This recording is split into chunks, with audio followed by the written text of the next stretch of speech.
Avertissement.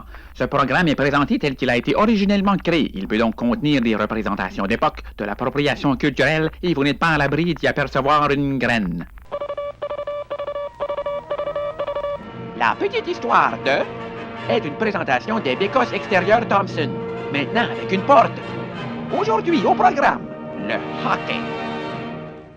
Le hockey sur glace, le sport national d'hiver du Canada.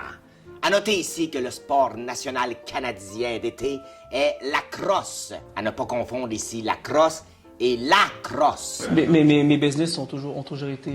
j'ai jamais eu de problème avec les autorités, rien du tout. L'origine profonde du hockey est très peu précise. Il s'agirait d'un mélange de hurling, de bandy et de lacrosse. Non, pas ce crosse-là. Je savais que ça s'en venait. Le hurling et le bandy auraient été importés en Amérique par des colons français. Ouais, les Français sont pédés! Ouais, va te faire foutre, pédé! Ouais, je t'encule, pédé! Non, pas des Français colons, des colons français.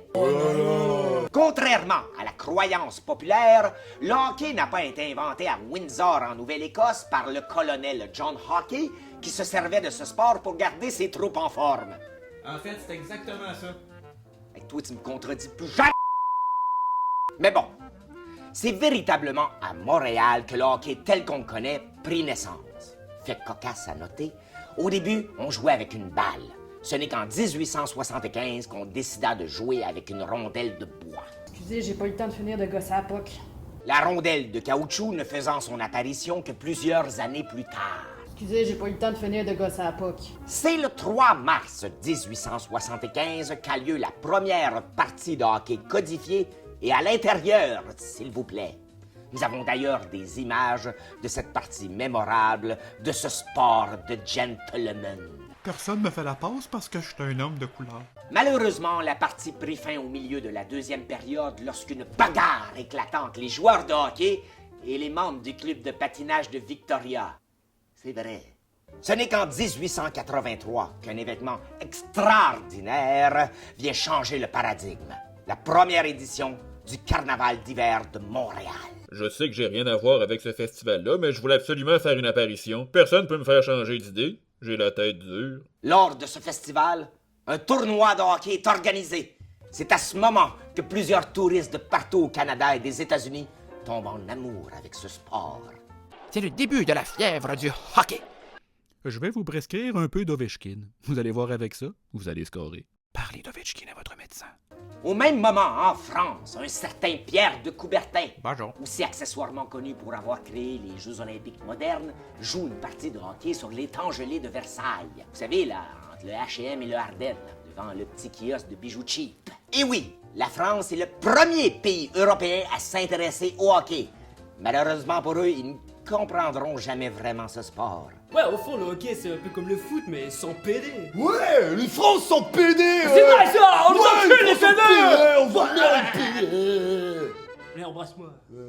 Bien sûr, les Français ont légèrement adapté le vocabulaire du sport.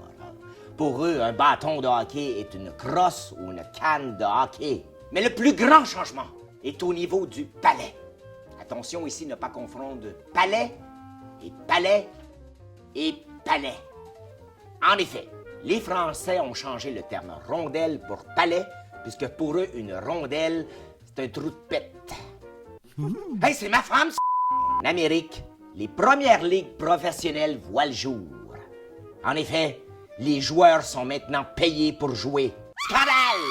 Pendant ce temps, ici, à Montréal, en 1909, les Wanderers de Montréal, de méchants anglophones, se cherchent des rivaux. C'est alors qu'un homme eut l'idée de créer un club formé entièrement de francophones pour profiter de cette rivalité naturelle. C'est ainsi que fut créé le club athlétique canadien. Et on connaît ensuite l'histoire. Le hockey est devenu un sport international et le Canadien de Montréal est devenu une franchise sportive parmi les plus prestigieuses du monde. Elle a gagné 24 fois la Coupe Stanley. Et pendant ce temps, au centre Vidéotron... Ben au moins, il y a Scorpion qui vient aux 2 ans. Et voilà, c'était la petite histoire du hockey.